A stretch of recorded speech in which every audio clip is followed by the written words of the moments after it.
وہ جوان جو ہی پروان چڑھا ان فوان شباب آیا تو اس کی پیشانی سجدے کے تقدس سے مالا مال ہو گئی، اس کی آنکھوں میں حیا اور شرم کے پہرے آ گئے، اس کے خیالوں میں پاکیزگی آ گئی، اس کی زندگی کے شب و روز نیکی کے ماحول میں بسر ہونے لگی، اس کی راتیں ذکر الہی میں، تلاوت کلام مجید میں اور دن یاد الہی میں روزے سے گزرنے لگے۔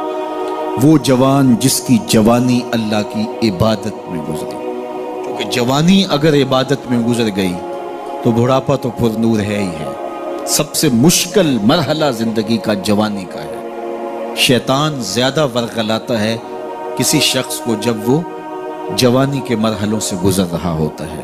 تو جس کی جوانی خیریت کے ساتھ گزر گئی اور اس نے اپنی جوانی کے تقدس کو محفوظ رکھ کے منزل تک پہنچا لیا، اپنی عصمت کے جوہر کی حفاظت کی، اپنی آبرو کو لٹنے نہیں دیا، اپنی آنکھوں کی شرم و حیا پر پہرے بٹھائے اور آنکھ کو برباد نہیں ہونے دیا اور اپنی زندگی کے تقدس کا پہرا دیا، تو جو جوان اپنی جوانی کو خیریت کے ساتھ گزار گیا۔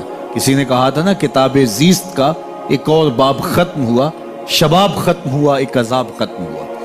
تو جوانی جس کی منزل تک پہنچ گئی خیریت کے ساتھ، عافیت کے سائے میں، مشکل تو بڑا ہے جوانی کو منزل تک لے جانا، خیریت کے ساتھ داغدار نہ ہونے دینا، جوانی کے تقدس کو رسوا نہ ہونے دینا، عصمت کے جوہر پہ کالک نہ لگنے دینا، خواہشات کو غالب نہ آنے دینا۔ آسان کام تو نہیں ہے، مشکل کام ہے، لیکن اگر کوئی مشکل کاٹ گیا، جوانی کے تھوڑے سے ایام میں گزار گیا، اللہ اکبر۔ حضرت شیخ ختلی کہتے ہیں، داتا گنج بخش علی حجویری علیہ رحمہ کے مرشد ہیں، الدنیا یوم ولنا فیہا صوم، وہ کہتے ہیں دنیا ایک دن ہے، ہم روزہ رکھ کے گزار رہے ہیں۔ تو روزہ رکھ کے سارا دن گزر ہی جاتا ہے، دوپہر بھی آتی ہے گزر جاتی ہے، اور عصر کا وقت بھی آتا ہے گزر جاتا ہے، کھانے کا وقت بھی آتا ہے، چائے کا وقت بھی آتا ہے، سب کچھ ہوتا ہے لیکن گزر جاتا ہے، افطار تک بندہ پہنچ جاتا ہے۔ جس نے زندگی روزے کی طرح گزار دی، جس نے جوانی روزہ رکھ کے گزار دی،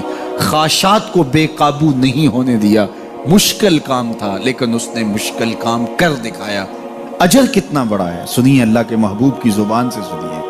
حضور نے ارشاد فرمایا جو سیدنا ابو ہریرہ کے ذریعے سے ہمارے تک پہنچا، فرمایا قیامت کے دن جب سورج کا رخ سیدھا ہوگا، زمین تانبے کی ہوگی، لوگ پسینے میں شرابور ہوں گے، کوئی ٹخنوں تک پسینے میں، کوئی گھٹنوں تک، کوئی کمر تک، کسی کو پسینے کی لگام دی جائے گی، اور وہ پسینہ ایسے نہیں ہوگا جس طرح یہ پسینہ ہے، اتنا گرم ہوگا۔ ابن رجب حنبلی کہتے ہیں اس پسینے کا ایک قطرہ اگر احد پہاڑ پہ ڈال دیا جائے تو وہ پگھل جائے، اتنا گرم ہوگا، بدبودار اتنا ہوگا، ایک قطرہ دنیا پہ ڈال دیا جائے، انسان کیا جانوروں کے دماغ بھی پھٹ جائے، اس پسینے میں لوگ شرابور ہوں گے۔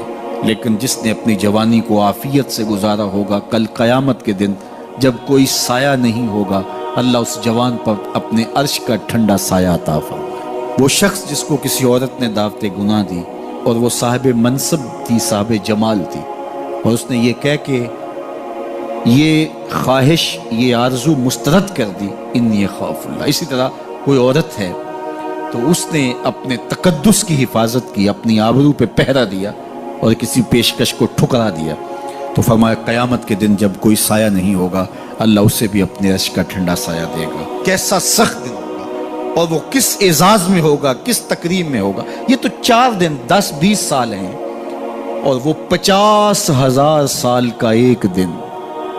پھر اس کو اللہ کا شکر ادا کرنا ہوگا کہ اللہ تو نے کتنا کرم کیا میرے اوپر کہ میری جوانی خیریت اور عافیت سے گزری، اور آج اس کا تو کتنا بہتر صلہ مجھ کو دے دے۔ تمام انبیاء کی طرف سے جو ماضی میں گزرے ہیں، ایک ضرب المثل کے طور پہ بات موجود ہے، اور یہ بات میرے اور آپ کے آقا مولا نے ہمیں پہنچائی، اور وہ یہ کہ اذا لم تستحی فاصنع ما شئت، جب تیرے میں حیا باقی نہ رہے تو جو چاہے کر۔ چونکہ حیا مانے ہوگا نا یہ بڑا ہے، حیا مانے ہوگا کہ یہ ماں ہے اور یہ بات میں نے نہیں کہنی، حیا روکے گا کہ یہ باپ ہے، اس کے سامنے یہ کام نہیں کرنا، حیا روکے گا کہ یہ میرے رسول صلی اللہ علیہ وسلم کی طرف سے ممانعت ہے اور میں حضور علیہ السلام کا سامنا کل قیامت کے دن کرنا ہے، حیا روکے گا کہ یہ میرے رب کا فرمان ہے، اور کیا میرا اللہ مجھے دیکھ نہیں رہا؟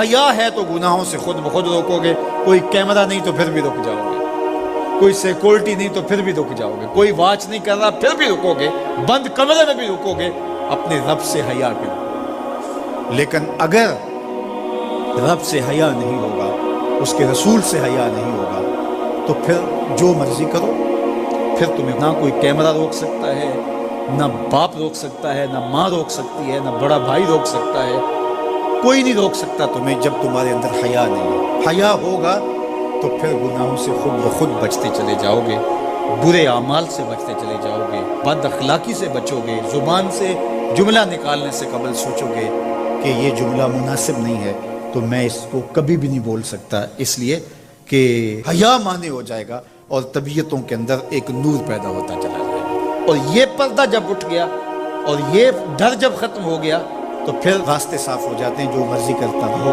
پھر کوئی پرواہ نہیں ہوتی ہے۔ مدینہ المنورہ میں صحابہ تشریف فرما تھے کہ ایک خاتون گزرے، سیاہ رنگت، حبشی نژاد، تو ایک صحابی فرمانے لگے اگر جنتی خاتون دیکھنی ہے تو یہ خاتون ہے۔ تو پوچھا کہ یہ کیسے؟ کہا ایک دن یہ خاتون حضور کے پاس آئی اور اس نے کہا حضور مجھے مرگی کے دورے پڑتے ہیں تو میرے لیے دعا کر دیجیے کہ اس مرض سے مجھے نجات ملے۔ تو آقا کریم علیہ السلام نے فرمایا اگر تم کہو تو میں دعا کر دیتا ہوں اور یہ دورے تمہیں نہیں پڑیں گے، اور اگر تم ان پہ صبر کر لو تو میں تمہیں جنت کا وعدہ دوں۔